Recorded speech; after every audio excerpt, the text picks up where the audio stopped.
तो आज पढ़ लेते हैं बीएससी 5th सेमेस्टर फिजिक्स का एक most important topic, Lagrange equation for conservative and non conservative system, जिसको आप हिंदी में कह सकते हो संरक्षी और असंरक्षी निकाय के लिए लेग्रांज इक्वेशन का व्युत्पन्न आप किस प्रकार करोगे। आज इस लेक्चर में कवर करने वाले हैं। एक मोस्ट इंपॉर्टेंट टॉपिक है तो छोड़ना बिल्कुल नहीं है। यूनिट सेकंड का नाम याद कर लो, लेग्रांजियन फॉर्मलिज्म, और पेपर फर्स्ट का नाम है क्लासिकल एंड स्टैटिस्टिकल मैकेनिक्स। चलिए मैं स्टार्ट करवा देता हूँ, ठीक है। पहला नंबर मैं स्टार्ट करवा देता हूँ उसका, और पहला नंबर है Lagrange equation. Okay sir, okay, Lagrange, ठीक है, equation, Lagrange equation for conservative system, ठीक है, conservative system. Okay sir, okay, for conservative system. भैया सिस्टम है ये, सिस्टम है ये मेरे दोस्तों, सिस्टम है ये, system. Lagrange equation for conservative system. अब आपने इतने लेक्चर मैंने डाल दिए हैं, यूनिट फर्स्ट भी डाल दी है, लेग्रांज इक्वेशन का व्युत्पन्न भी कई बार करवाया है, ठीक है, हैमिल्टन इक्वेशन द्वारा भी करवाया है, वेरिएशनल इक्वेशन द्वारा भी करवाया है, डी एलेम्बर्ट नियम द्वारा भी करवाया है। तो ज़रा मुझे बताओ कि लेग्रांज इक्वेशन का फॉर्मूला क्या। सबसे पहले याद कर लो, हम कंजर्वेटिव सिस्टम के बारे में तो बाद में बात करेंगे, सबसे पहले लेग्रांज इक्वेशन होती क्या है वो तो पता करें, फिर निकालेंगे हम कंजर्वेटिव सिस्टम के लिए। तो देखो लेग्रांज इक्वेशन निम्न प्रकार है, लाइन पे फोकस करना है ठीक से। Okay sir, okay, okay sir, okay, Lagrange, ठीक है, लेग्रांज इक्वेशन निम्न प्रकार है, निम्न प्रकार है। ओके ठीक है सर, चलो देखते हैं कैसे होती है। तो फोकस करना लाइन पे, डी अपॉन डी टी, ठीक है, डी अपॉन डी टी, और भैया ये होता है हमारा del T upon del Q जे डॉट फर्स्ट टाइम डिफरेंशिएशन, और माइनस के del T upon del Q जे, ठीक है, इक्वल टू होता है कैपिटल क्यू जे, ठीक है। इक्वेशन नंबर फर्स्ट मैंने इसको बना लिया, क्योंकि जब हम फॉर नॉन कंजर्वेटिव सिस्टम के लिए करेंगे तो भी इसका इक्वेशन का यूज़ होगा, तो मैंने इक्वेशन फर्स्ट कर लिया। अब ये क्यू जे क्या है, यहाँ पर इस क्यू जे को चेक करते हैं। तो ये होता है जनरलाइज्ड फोर्स। क्या होता है ये? जनरलाइज्ड फोर्स होता है ये, ठीक है। याद हो जाएगा? हो जाएगा सर, क्यों याद नहीं होगा, ज़बरदस्ती याद होगा। तो ये क्या होता है, ये क्या होता है, एक बार याद कर लो ठीक से, जनरलाइज्ड फोर्स होता है, यानी कि सामान्यकृत बल होता है ये। चलिए आगे देखते हैं। तो लेग्रांज इक्वेशन, लेग्रांज इक्वेशन हमारे पास ये आ गई। चलिए इक्वेशन नंबर फर्स्ट मैंने कर दी। अब ज़रा लाइन पे ध्यान देना है, फॉर कंजर्वेटिव सिस्टम, ठीक है, यानी कि संरक्षी निकाय के लिए, संरक्षी निकाय के लिए, ओके ओके ओके ओके, संरक्षी निकाय के लिए, संरक्षी निकाय के लिए। Okay sir, okay okay okay okay. अब देखो संरक्षी निकाय के लिए क्या होगा, जो एफ वेक्टर होता है ना, फोकस करें लाइन पर, जो मेरे पास एफ आई वेक्टर है बेटा, ये एफ आई वेक्टर होता है, वो बराबर होता है minus gradient, gradient V for होता है पोटेंशियल एनर्जी। वी फोर क्या होता है बेटा, यहाँ पे पोटेंशियल एनर्जी होती है। चलिए आगे देखते हैं। तो F I vector are equal to minus gradient V, हो गया। ओके, इसको मैं कैसे लिख सकता हूँ भाई, F I vector are equal to minus, ठीक है, minus del we upon del R I vector, upon del R I vector. अगर ये वेक्टर यहाँ से हटा दोगे तो, अगर ये वाला वेक्टर, ये वाले वेक्टर हटा दोगे तो इसमें हमारा वेक्टर नहीं आएगा, ठीक है। लेकिन मैंने वेक्टर लिया तो मैंने डी आर आई वेक्टर लगा दिया, F I vector are equal to minus del we upon del R I vector. इसको करली भी बोला जाता है, करली, डेल को यहाँ करली भी बोला जाता है, पर कोई दिक्कत नहीं है, ठीक है। और आपको पता है जर्नलाइज्ड फोर्स कितना होता है, जर्नलाइज्ड फोर्स की वैल्यू बताओ ज़रा कितनी होती है, जर्नलाइज्ड फोर्स कितना होता है, क्यूजे, क्यूजे कितना होता है, उसका फॉर्मूला ठीक से याद करो, ये पिछले लेक्चर में कवर हुआ है। Sigma I F I vector multiple del R I vector, इसको डेल करो, del R I vector upon del QJ, ठीक है। डेल मेरे पास कितना का बेटे, क्यूजे आ जाएगा, ये डॉट नहीं लगाना, क्यूजे आ जाएगा तुम्हारा, आ गया F I vector dot del R I vector upon del QJ. इस इक्वेशन का पिछले लेक्चर में कई बार यूज़ हुआ है, ठीक है। चलिए आ गया इतना। अब क्या करने वाला है, इसको अगर चाहो तो समीकरण 2 लिख सकते हो। तो अब मैं समीकरण 2 से एफ आई वैक्टर का मान यहाँ पे लगा दूँ, ठीक है। चलो मैं लिख दे रहा हूँ समीकरण 2 से, समीकरण 2 से। तो ये जर्नलाइज्ड फोर्स हमारा आ गया Q J, are equal to sigma I F I vector into del R I vector और डेल क्यू जे, ठीक है। चलिए समीकरण 2 से क्या करें हम, एफ आई वैक्टर का मान लगा दें। पक्का सोच लो ज़रा एक बार, जब मैंने एफ आई वैक्टर का मान लगा दिया तो मेरे पास क्यू जे जो मिलेगा वो मिलेगा सिग्मा आई, मिल गया सर। एफ आई वैक्टर का मान कितना है बेटे, वो है ऊपर से लगाओ माइनस के del we upon del R I vector multiple del R I vector upon कितना हो जाएगा बेटे यहाँ पे डेल क्यू जे हो जाएगा, ठीक है। तो ये और ये कट गया, सिग्मा हट जाएगा हमारा, तो क्यू जे बराबर कितना आ गया माइनस के del we upon del Q J. तो ये क्यू जे का मान आ गया। अब जब ये क्यू जे का मान हमें मिल गया है तो इस क्यू जे का मान उठा के समीकरण 1 में हम लगा देंगे। चलिए from equation first, from equation first, okay sir okay, from equation first. चलिए आप फ्रॉम इक्वेशन फर्स्ट से हम क्या करने वाले हैं भाई, अरे क्यू जे का मान उठा के यहाँ पे लगा दो, छुट्टी हो गया काम आपका। तो D upon d T, D upon d T, तो ये क्या डेल टी, T4 होता है तुम्हारे पास, सबको पता होना चाहिए, सबको पता होना चाहिए। T4 क्या होता है, काइनेटिक एनर्जी होती है, माइनस के del T upon del Q J, are equal to minus के del we upon del Q J आ गया। अब इस माइनस को बराबर के धर लिया, काय में आ जाएगा, ये प्लस में आ जाएगा। चलिए आगे हम सोल्व कर ले रहे हैं चीज़ को, सिंपल सी बात है, del upon del T upon del Q जे डॉट आ जाएगा और del T upon del Q जे प्लस के डेल भी अपॉन आ जाएगा del Q J, are equal to कितना गया मेरे पास 0 हो गया। ओके ओके, इसमें जरा चिल लगा दो, यहाँ माइनस का आ जाएगा हमारा, आ गया। अब देखो ये माइनस का है और ये का हमारा प्लस का है, लाइन पे ध्यान देना। तो मैं माइनस का कुछ डेल अपॉन डेल क्यू जे, माइनस के डेल अपॉन डेल क्यू जे कॉमन ले लूँगा, तो मेरे पास कुछ डेटा इस टाइप से मिलेगा यहाँ पर। इसको हम लिख सकते हैं del T upon del Q जे डॉट, ठीक है, माइनस के डेल अपॉन डेल क्यू जे डॉट हमने बाहर, डेल क्यू जे हमने बाहर ले लिया, तो अंदर रह गया मेरे पास टी माइनस के भी। यहाँ पर आप लगा सकते हो टी माइनस के भी, आर इक्वल टू 0, ठीक है, एक स्टेप हो गया। चलिए अभी एक चीज़ और है, अभी बेटा एक चीज़ और रह गई है, और वो चीज़ क्या है मेरे पास, जल्दी बताओ वो क्या चीज़ होगी। वो चीज़ होगी मेरे पास, यहाँ से मुझे करना क्या, देखो टी की जगह भी मैं टी माइनस भी लगा दूंगा। अब आप सोच रहे होगे कि सर ऐसे थोड़ी ना होता है कि अपने पास से कुछ भी डाल दोगे आप, हैं भैया, कि अपने पास से आप कुछ भी डाल दोगे, ऐसा थोड़ी ना होता है। अरे ऐसे ही होता है, वो कहते नहीं है हमारे यहाँ ऐसा ही होता है भाई, अरे नहीं ऐसा नहीं होता।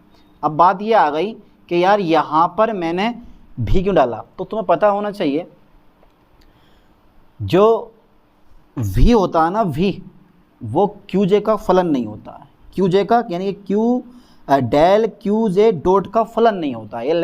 ये ध्यान देना है आपको, जो मेरे पास v है, v जो होता है वो क्यू जे डॉट का फंक्शन नहीं होता है, फलन नहीं होता है। ये लाइन पे ध्यान देना, फलन नहीं वो होता है।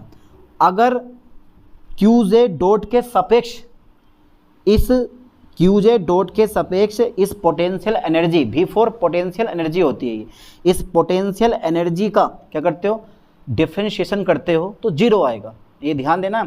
तो इस पे एक चीज़ और देखना, मैंने लगा संरक्षी निकाय के लिए F I vector equal to minus gradient भी, तो जो तुम्हारे पास v होता है ये क्या तुम्हारे पास पोटेंशियल एनर्जी होती है, क्या होती है, पोटेंशियल एनर्जी होती है।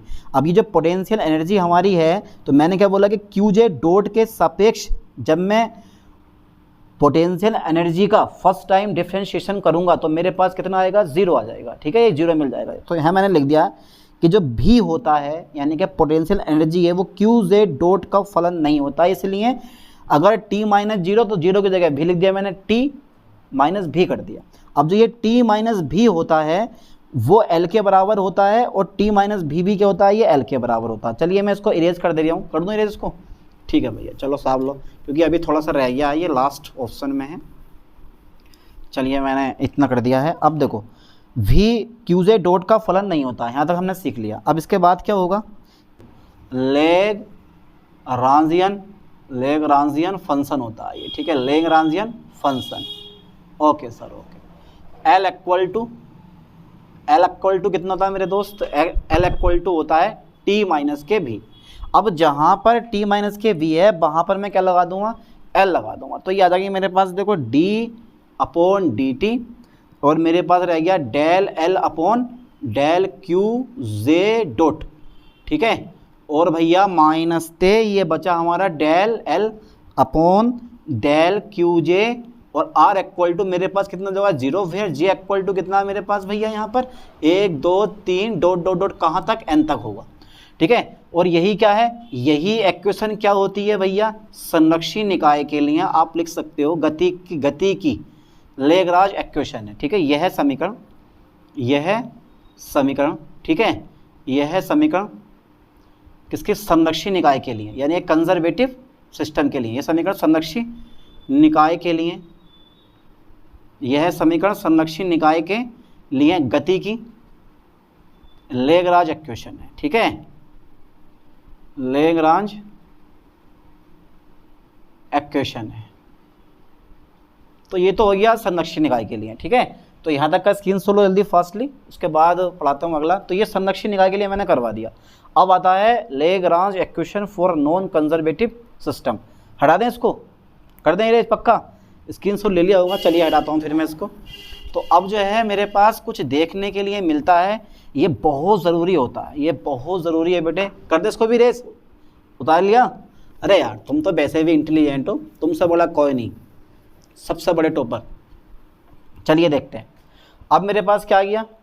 अब Lagrange equation for non conservative system. तो नॉन कंजर्वेटिव सिस्टम में क्या होता है कि नॉन कंजर्वेटिव सिस्टम में जो व्यापीकृत बल होता है, जिसको आप इंग्लिश में कहते हो जनरलाइज्ड फोर्स होता है, वो जनरलाइज्ड कोऑर्डिनेट और वेलोसिटी दोनों पे डिपेंड करता है। तो थोड़ी सी कहानी बदल जाती है, वो कहानी ज़रा देखो क्या होती है। तो डाल दो पहले ज़रा हेडिंग में लेग्रांज इक्वेशन, ठीक है, लेग्रांज इक्वेशन, ठीक है साहब, लेग्रांज इक्वेशन फॉर किसके लिए, for non conservative system, non conservative, okay okay okay okay, system पे सिस्टम है भाई। जब भी सिस्टम का नाम आता है तो एक गाना आपके लबों पे आ जाता है, आता नहीं आता। तो Lagrange equation for non conservative system. अच्छा सर करवाओ ज़रा क्या होता है। हाँ भैया, तो है वो जो इक्वेशन मैंने पिछले लिखवाई है ना, इक्वेशन नंबर फर्स्ट जो है उस पर ध्यान देना है। मेरे तो याद है, आपको ध्यान देना है। चलिए मैं देखता हूँ।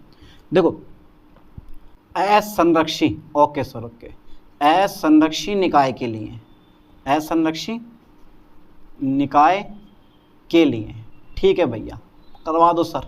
असंरक्षी निकाय के लिए जो हमारा व्यापीकृत बल होता है क्यूजे, वो भैया भी पोटेंशियल एनर्जी, ठीक है, क्यूजे डॉट, अरे जे बन जा भैया, ये बन गया क्यूजे डॉट का फंक्शन होता है। यानी कि व्यापीकृत बल एक तो कोऑर्डिनेट पे, जनरलाइज्ड कोऑर्डिनेट पे डिपेंड करेगा और वेलोसिटी पे भी डिपेंड करता है, ठीक है। तो इसका मतलब ये है कि क्यूजे को आप इस टाइप से लिख सकते हो, लाइन पे ध्यान देना है, माइनस के डेल भी अपॉन डेल क्यू जे प्लस के डी अपॉन डी टी। ये प्रूफ करके आता है, प्रूफ मैंने करा नहीं है, हमें यहाँ जरूरत पड़ेगी नहीं प्रूफ करने की। तो ये आ गया मेरे पास डेल भी अपॉन डेल क्यू जे डॉट, ठीक है। इसी से आगे हम कर दें, किसी किसी बुक में ये भी की जगह यू भी दिया गया, पर हमें भी रखना है क्योंकि हमने पोटेंशियल एनर्जी को भी से शो करा। तो q j equal to minus के डेल भी अपॉन डेल क्यू जे plus d upon d t del भी अपॉन डेल क्यू जे डॉट। चलिए अब इस क्यू जे का मान समीकरण 1 में लगा दें, लगा दो सर। फ्रॉम इक्वेशन फर्स्ट, ये तुम्हें याद ही करनी पड़ेगी, ठीक है, याद कर लेना ठीक से, क्योंकि डेरिवेट होता है ये, लेकिन डेरिवेट मैंने करा नहीं है, डायरेक्टली मैंने लिख दिया from equation first, from equation first, okay okay okay. चलिए तो इक्वेशन फर्स्ट जो थी वो हमारी ये थी डी अपॉन डी टी, ठीक है, और del T upon del Q जे डॉट, ठीक है, माइनस के del T upon del Q J, are equal to q j की जगह लगा दो माइनस के डेल भी अपॉन डेल क्यू जे plus d upon d t del भी अपॉन डेल क्यू जे डॉट, ठीक है। अब हम क्या करने वाले हैं भाइयों, अब हम क्या करने वाले हैं, डायरेक्टली ज़रा ध्यान देना, इस वाले माइनस को बराबर के इधर लेकर आएंगे, इस वाले प्लस को बराबर के इधर लेकर आएंगे।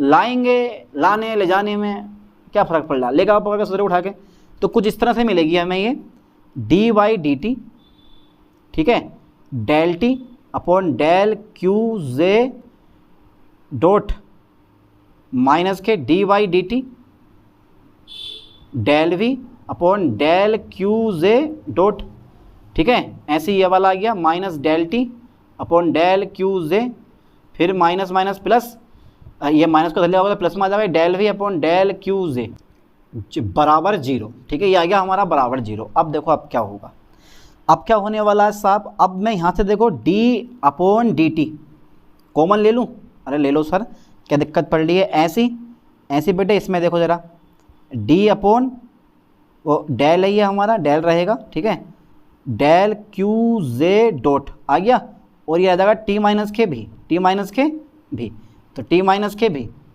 ऐसी माइनस के यहाँ से कॉमन ले लो डेल अपॉन डेल क्यू जे सेम है, और ये रह जाएगा हमारा टी माइनस के भी, टी माइनस के भी बराबर कितना होगा मेरे पास 0 हो जाएगा।